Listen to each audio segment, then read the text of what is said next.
आप लोग नहा के भोजन बनाती हो मैया के, बना के नहाती हो? क्या सिस्टम? पहले स्नान किया करो और स्नान करने के बाद ही रसोई में प्रवेश किया करो। रसोई भी मंदिर है।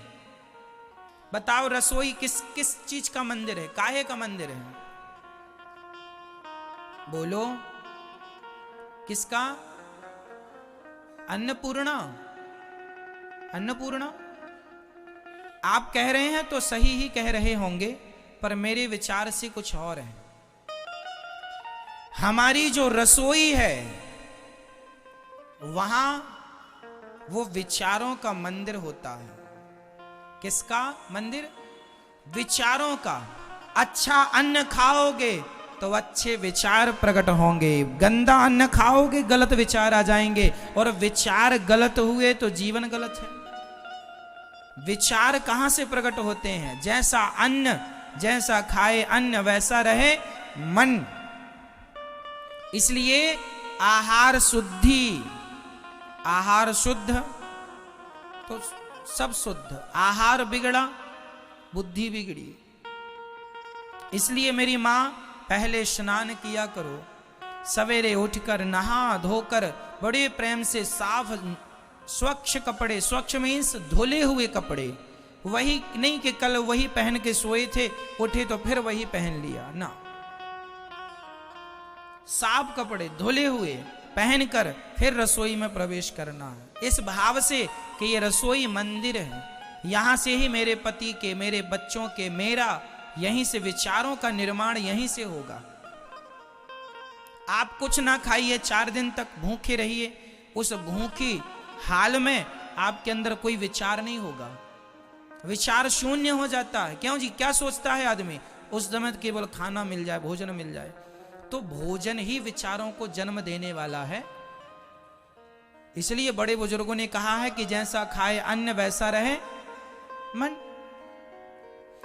जैसी राखे शुद्धि वैसी बने बुद्धि। आजकल हमारी माताएं और हमारे छोटे छोटे बच्चे और ये पुरुष लोग ये शुद्धि का ख्याल नहीं रखते। अपने घर का एक कानून बना दो, कोई भी बाथरूम जाएगा तो बाथरूम से लौटने के पहले 4 कुल्ला करना और हाथ धुलना और पांव धुलना अनिवार्य है। बाथरूम जाइए तो हाथ, पांव और कुल्ला करना अनिवार्य है, तब आप शुद्ध होते हैं। और यदि आप शौच के लिए गए हैं, दीर्घ शंका गए हैं, तो फिर आपको वहां से नहा कर ही लौटना है। जितने कपड़े पहनकर दीर्घ शंका शौच के लिए जाओ, वो सारे कपड़े गीले करो। दिन में 2 बार जाओ, 3 बार जाओ तो 3 बार नहाओ। वहां से बिना नहाए आओगे तो वहां जहां जहां जाओगे वो अशुद्ध अवस्था में आपके अंदर नेगेटिव अर्थात नकारात्मक विचार। ये देखो ब्रह्मांड में ना 2 प्रकार की बातें घूमती हैं। इस ब्रह्मांड में अच्छे विचार भी घूम रहे हैं और बुरे विचार भी घूम रहे हैं। यदि आप पवित्र हैं तो बुरे विचार आपसे दूर रहेंगे, अच्छे अच्छे विचार आएंगे। और आप अशुद्ध हैं, अपवित्र हैं, गंदगी है, तो तुरंत अशुद्ध विचार, गलत विचार आपके अंदर आ जाएंगे। और विचार गलत हुए तो व्यक्ति गलत हो जाता है। मैं कह चुका हूं कि मैं और आप गलत नहीं हैं, विचार हमें गलत करते हैं। इस सब्जेक्ट पे मैं बात कर चुका हूं, ठीक है? इसलिए नियम बनाओ कि आप शौच के लिए जाएंगे तो आप कम कपड़े पहन कर जाएंगे, और जो पहन कर जाएंगे वो सारे धुलेंगे और बिना नहाए नहीं। यदि आपने एक बार पूरा स्नान कर लिया है और दोबारा इमरजेंसी जानी पड़ी, तो आप कमर से अपनी नाभि को गीला करता हुआ पानी आपके कमर को गीला करे, चरणों को गीला करे। अर्ध स्नान कहते हैं इसे। एक स्नान होता है संपूर्ण स्नान और एक स्नान होता है अर्ध स्नान। आपकी कमर से नीचे पूरा अंग गीला कर लो, वह अर्ध स्नान है। पूरा स्नान ना कर सको तो अर्ध स्नान कर लेना, पर स्नान जरूरी है।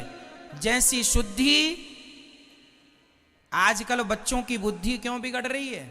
4-4 दिन नहाते नहीं है। ये शौच के लिए भी जाते हैं, बाथरूम भी जाते हैं, पर ये नहाते नहीं है।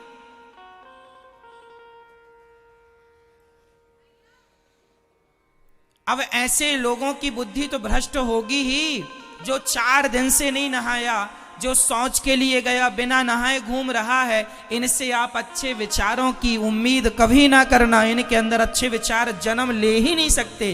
अरे भाई, कुत्ता भी जहां बैठता है पूंछ से साफ करता है। अच्छे विचार सबके नहीं होते मेरी माँ। जिनका चित्त शुद्ध है, मन शुद्ध है, हृदय शुद्ध, वहीं अच्छे विचार होंगे। अच्छे विचार भी अच्छी जगह जाते हैं, अच्छे विचार बुरी जगह नहीं जा सकते। और विचारों से ये संसार चल रहा है। व्यक्ति महान नहीं होता, व्यक्ति के विचार उसे महान बनाते हैं। स्वामी विवेकानंद जी के भी 2 हाथ 2 पांव मेरी और आपकी तरह थे, पर वो श्रेष्ठ कैसे हो गए? श्रेष्ठ विचारों से श्रेष्ठ हो गए। क्यों? विचार अच्छे होंगे, आप श्रेष्ठ होंगे। इसलिए विचार जरूरी। और जैसा विचार होता है, जैसे संस्कार, वैसा व्यवहार होता है। विचार जिनके अच्छे हैं उनके व्यवहार भी अच्छे होंगे, और विचार जिनके बुरे हैं उनका व्यवहार भी बुरा होगा। तो विचार से ही व्यवहार बनता है। हाँ या ना? ये बातें बड़ी डीपली हैं मेरी माँ, समझ लेना, काम आएंगी भविष्य में। ये सूत्र हैं जीवन जीने के। अमल कर लोगे तो सुखमय कटेगी, नहीं तो रोती रहना। बच्चों को भी सिखाओ, छोटे छोटे बच्चों को। ये बातें जो मैं आपको सिखा रहा हूं, मुझे किसी ने सिखाया नहीं। मैंने जब से होश संभाला है तब से आज तक हम यदि शौच के लिए जाते हैं, जितनी बार जाएंगे नहा के आते हैं। बाथरूम जाएंगे तो कुल्ला और हाथ मुंह जरूरी है, पांव। ठीक है, ये शुद्धि हमारे यहाँ तो और भी इसके अंदर विधान है, पर मैं यहां व्यास गद्दी से आपको बता नहीं सकता। मर्यादाएं तो इससे भी ज्यादा हैं।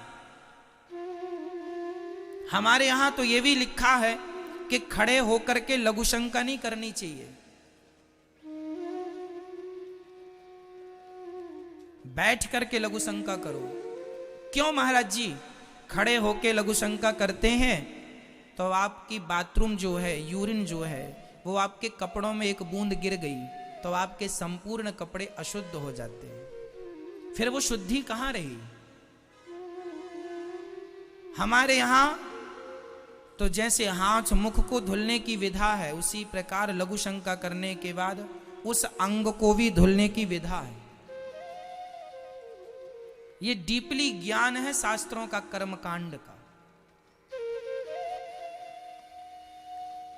लाज शर्म के मारे लोग इस ज्ञान को नहीं कहते कि क्या, पर हम तो भाई जो उचित है वो आपको कह रहे हैं।